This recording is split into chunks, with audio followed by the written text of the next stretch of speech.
نن بیا د تخنیکی یا هم د تماس د ډلو غونډه ترسره کیږي په دغه غونډه کې به نور دغه ټول مسایل نهایی کیږي په دې هڅه کې دي ترڅو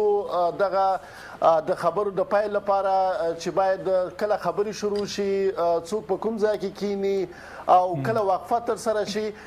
نو دا هغه دي لایحه ده چې د خبرو د پای لپاره جوړه شوې ده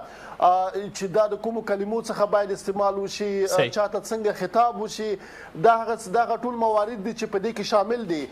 نن داسې ویل کیږي چې دغه ټول موارد به نهایی کیږي او د بین الافغاني مخامخ خبرو لپاره به بیا دغه دوه ډلې